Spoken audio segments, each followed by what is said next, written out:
સુરતની સુમુલ ડેરીની ચૂંટણીમાં ભાજપનો ભવ્ય વિજય 16માંથી 15 બેઠક પર કેસરીઓ લહેરાયો।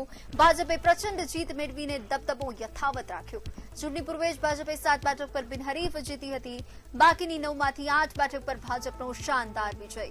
મહુવાની બેઠક પર ભાજપના બળવાખોર ઉમેદવારનો વિજય। સુરત સુમુલ ડેરીના આજે પરિણામ તો ખાસ કરીને 15 જે ભાજપના ઉમેદવારો છે જેટલી એક વિપક્ષી છે આપણી જોડે પ્રભારી છે। સાહેબ શું કહેશો જય સાહેબ પાછું સુમુલ ડેરીમાં ભગવા પર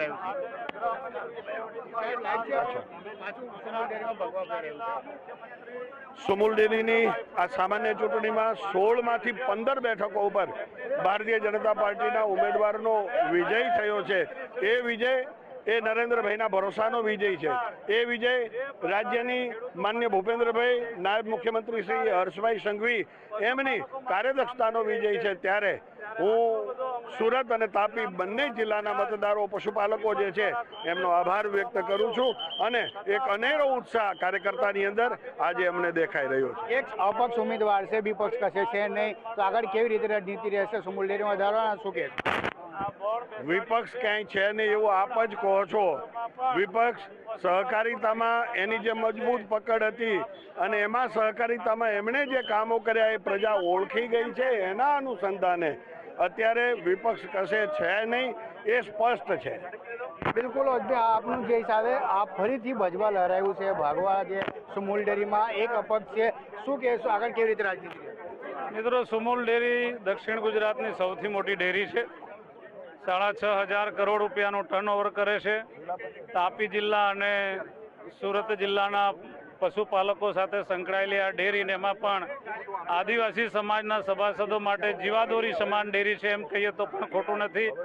આ ચૂંટણીમાં કોંગ્રેસ પાર્ટી દ્વારા, અન્ય પક્ષો દ્વારા અમને અમારી સરકારને, અમારા ઉમેદવારોને બદનામ કરવાના પ્રયાસો થયા, છતાં પણ આજે હું મતદાર ભાઈ બહેનોનો આભાર માનું છું કે મતદારોએ ભારતીય જનતા પાર્ટી ઉપર વિશ્વાસ મૂકીને 16માંથી 15 સીટો પર ભાજપનો ભવ્યથી ભવ્ય વિજય કરાવીને ફરી 5 વર્ષ માટે સભાસદોની સેવા કરવાની તક આપી છે। અમારો ભારતીય જનતા પાર્ટીનું બોર્ડ આદરણીય પ્રધાનમંત્રી શ્રી નરેન્દ્રભાઈ મોદી સાહેબ, અમિતભાઈ શાહ સાહેબ, મુખ્યમંત્રી શ્રી ભૂપેન્દ્રભાઈ પટેલ સાહેબ, અમારા નાયબ મુખ્યમંત્રી શ્રી હર્ષભાઈ સંઘવી સાહેબ અને પ્રદેશના અધ્યક્ષ જગદીશભાઈ વિશ્વકર્મા સાહેબના માર્ગદર્શન હેઠળ આવનારા દિવસોમાં પણ સભાસદો માટે નિષ્ઠાપૂર્વક કામ કરશે એની હું બધાને ખાતરી આપું છું। કોંગ્રેસ દ્વારા વેન્ડેજને વિરોધ કરવામાં આવ્યો હતો કે આમાં રાજનીતિ નથી, આમાં કેમ કરવામાં આવશે, તે લઈને શું કહેશો જે હિસાબે કોંગ્રેસે વિરોધ કર્યો? કોંગ્રેસ આ ઇલેક્શનની અંદર આપણે જોયું છે કે જે રીતે દેશમાં કોંગ્રેસનું નામો નિશાન રહ્યું નથી, એ પ્રકારે પણ અહીંયા ભારતીય જનતા પાર્ટી માત્ર બિનહરીફ ન થાય એના માટે ઊભા રાખવા ખાતર જ ઉમેદવારો કોંગ્રેસે રાખ્યા હતા અને એટલા માટે કોંગ્રેસનો 16માંથી એક પણ ઉમેદવાર જીત્યો નથી। એ જ બતાવી આપે છે કે પ્રજામાં હવે કોંગ્રેસ ક્યાંય પણ રહી નથી। આગળ કેવી રીતે રાજનીતિ રહે છે પશુપાલકો માટે?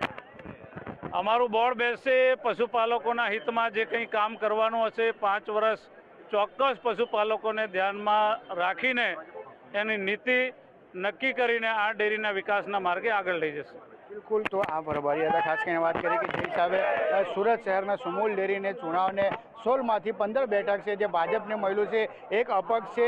જે હિસાબે વાત કરીએ કે જે તમામ જે બેઠકો છે ભાજપ પક્ષમાં ગયું છે, સુમુલ ડેરીમાં ફરીથી ભગવા લહેરાયું છે। ખાસ કરીને વાત કરીએ કે જે રાજનીતિની વાત કરીએ કે આગળ બોર્ડ બેસે અને ત્યાર પછી નક્કી થશે, પ્રમુખ અને ઉપપ્રમુખને નક્કી કરવામાં આવશે। કેમેરામેન શોએબ શેખ સાથે દીપક રાય, મંતવ્ય ન્યૂઝ, સુરત।